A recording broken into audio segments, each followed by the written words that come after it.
कैसे? ये variable cost 60% इसमें क्या है? 60% ये क्या है? और 40% में सेल 100% है। अदर वेरिएबल्स में अगर कंट्रीब्यूशन के उसमें आए तो 40% वो बचे, बाकी 60%। इसका 60% फिर क्या होगा? सेल होगी, बाकी 40% प्रॉफिट बच गया या कंट्रीब्यूशन बच गई। एक वे है ये सोचने का, एक वे ये है जो मैंने अभी नहीं बताया, मैंने तो टेबल बताया था जिससे आप लोगों ने किया होगा सेल्स माइनस क्या कर दिया उसमें से आपने कमीशन, फिर आप नेट पे पहुंचे, फिर आपने उसकी परसेंटेज लेके प्रॉफिट लिया, वो सेल्स माइनस वेरिएबल की तो कंट्रीब्यूशन का प्रॉफिट। ऐसे ही ना वो काम आप लोगों ने किया। दूसरा तरीका इसको सोचने का और था कि अगर आप देखें तो कंट्रीब्यूशन जो निकलनी है वो निकलनी है सेल्स पे, मार्जिन है ना सेल्स पे, सेल्स होगी 100%, कंट्रीब्यूशन है 40%, तो बाकी 60% क्यों? और हमने सेल्स तक जाना है तो आप 150 को डिवाइड कर दें 60% करेंगे।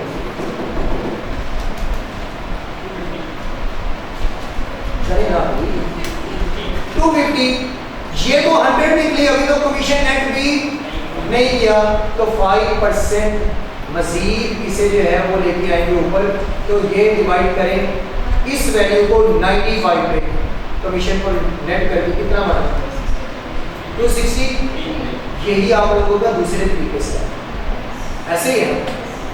ये जो मैंने काम किया ये है कि अगर 150 आपके पास अदर वेरिएबल से निकले हुए हैं तो सेल्स तक जाना है, तो ये है 60, सेल्स की 100, 40% का कंट्रीब्यूशन। ये बात समझ आई?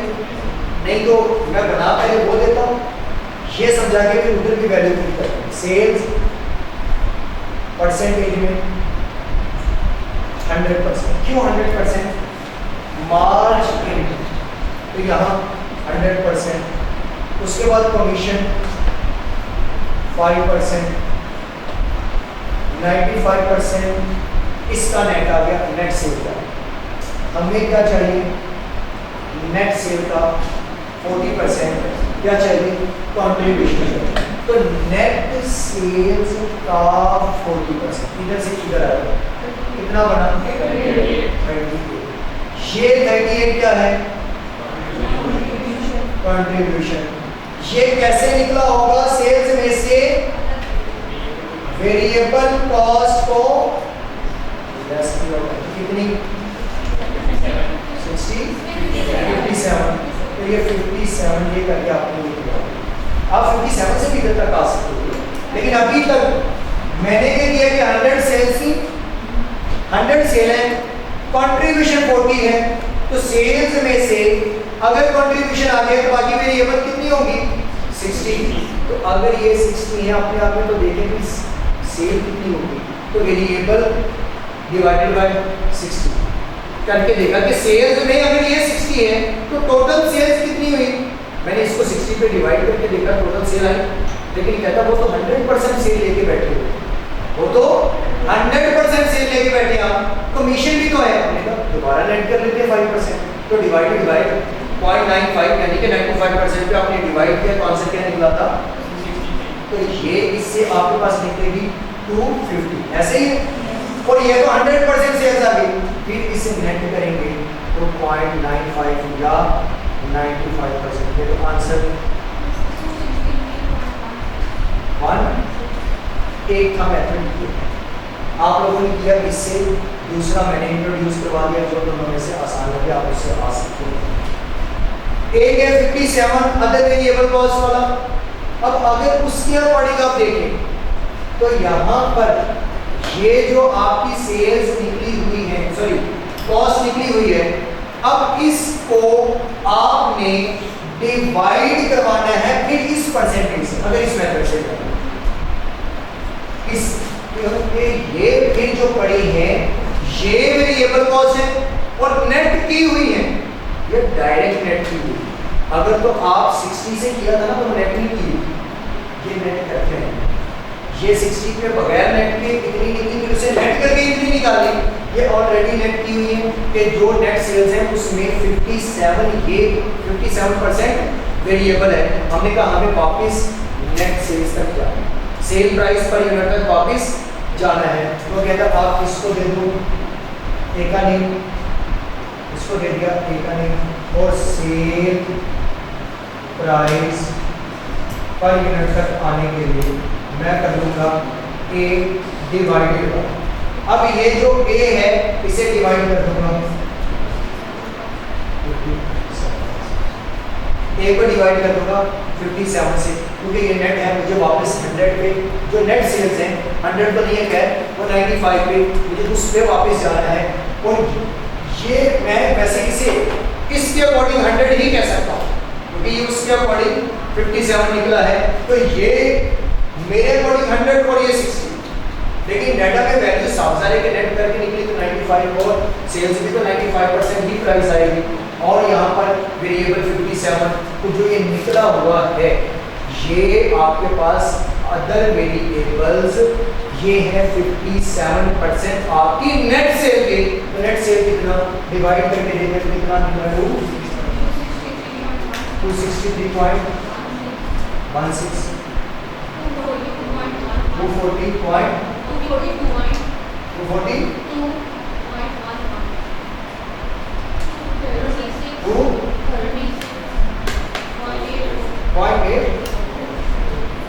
अब दोनों में से मेथड कौन सा आसान है जी?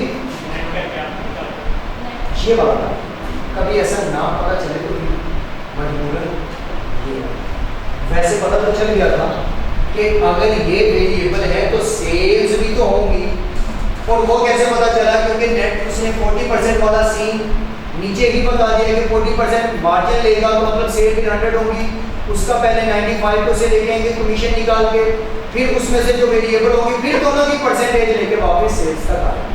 अब ये आपके पास सेल प्राइस आ गई, वेरिएबल कॉस्ट माइनस करेंगे तो क्या आ जाएगी? कंट्रीब्यूशन। अब जी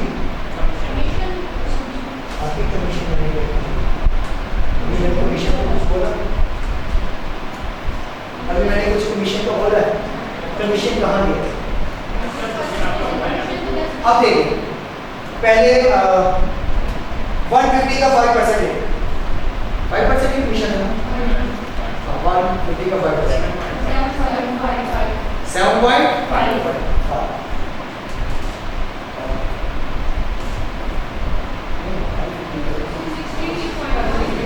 263 का 5% जी 13.16। अगर 13.16 यहाँ होता तो फिर कमीशन आएगा। सेलिंग के अंदर अगर आपको 12 दिख रहा है तो इसका मतलब है कि इसके ऊपर जो 1.6 है जो इसका कमीशन बनता था इसमें वो इसे नहीं, यहाँ पर इसका 5% 10.12.11, मतलब कि या तो भी 12.11 होता तो मतलब कमीशन ऐड था। अब इसके अंदर नहीं है, इसका मतलब है कि ये बगैर कमीशन के वैल्यू लिखी हुई है, ये हमें आइडिया इससे हो गया। अगर कन्फ्यूजन होती क्वेश्चन में यहाँ तक निकलने के बाद, कोई ऊपर वाली वैल्यू का हमने यहाँ इस्तेमाल नहीं किया, इसमें हुई एक और निकाल के देख लेते, अगर तो ये और ये सेम आते तो मतलब कमीशन इसके अंदर ऐड था, भी आपको नीचे नेट करने की जरूरत नहीं, लेकिन नॉर्मली क्वेश्चन के अंदर ऐसा नहीं होता।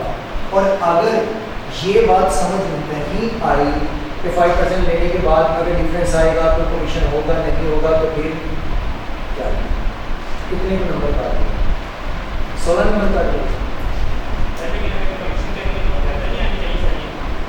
हाँ तो सेलिंग फिर ज्यादा होनी चाहिए ना, फिर तो कमीशन दे चुके, मैं ये कह रहा हूँ कमीशन बाकी नहीं दे इससे, यही मैंने कहा था कि ये बगैर कमीशन के, और बताऊंगा कैसे वो बगैर कमीशन के। देख रहे सेल प्राइस का 5% लिया, सेल प्राइस का 5% लिया, जब 5% लिया तो क्या इसके अंदर कमीशन था? नहीं। इसका मतलब कमीशन इसके अंदर नहीं है, कमीशन नीचे जाके इधर नेट में आएगा। अब जिन्होंने तो देखा बुक से, उनको मेरी तरफ से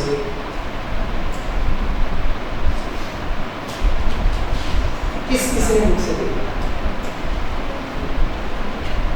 आपने देखा अलग से माइनस में हुआ है ना? मैं अलग से नहीं देखा, मैं इधर से देखा। अब नेट कंट्रीब्यूशन क्या निकली? 38%। तो जो सेल प्राइस है, इसका जो प्राइस कितनी, तो करेंगे इसे 38 से मल्टीप्लाई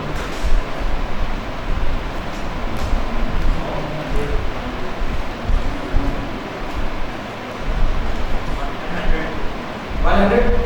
आप लोगों का क्या निकला था? नेट नोट करके, हाँ क्या निकला था? कंट्रीब्यूशन जब निकाली जाएगी तो प्राइस मल्टीप्लाई बाय 38%, तो ये 38% कहाँ से आया?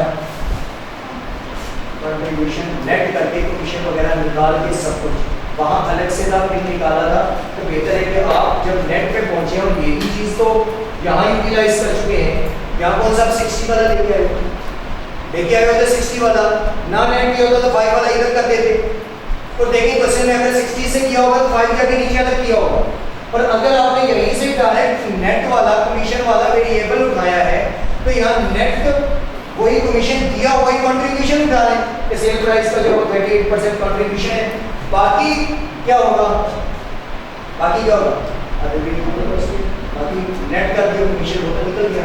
तो यहाँ 100, उसके बाद नेक्स्ट 90 2 90, बस बाकी अपनी बुक से मैच कर लीजिएगा। यहाँ थोड़ा सा मेरा सोल्यूशन उनसे चेंज हुआ है, तो ये आसान थोड़ा सा कि कंट्रीब्यूशन अगर है तो नेट पे आना है, तो भाई जो इधर निकली पड़ी है वही ले लें, कमीशन अलग से माइनस करने का जनरेट कर। अब कंट्रीब्यूशन आ गई पर नेक्स्ट क्या करें? ये अरेज कर दो।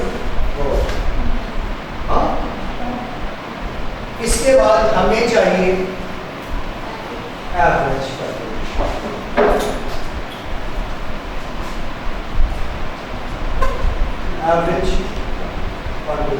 और एवरेज कंट्रीब्यूशन का फॉर्मूला था CPU A contribution of A product into ratio of A contribution of product B into ratio of B और contribution of product C into ratio of product C plus dash dash dash, जहाँ B जितनी भी product है वो सब।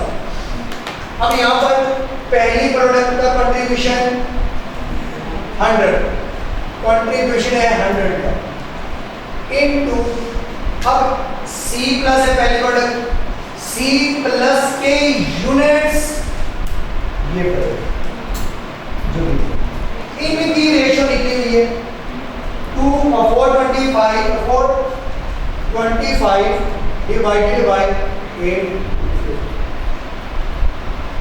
Plus contribution next 92 into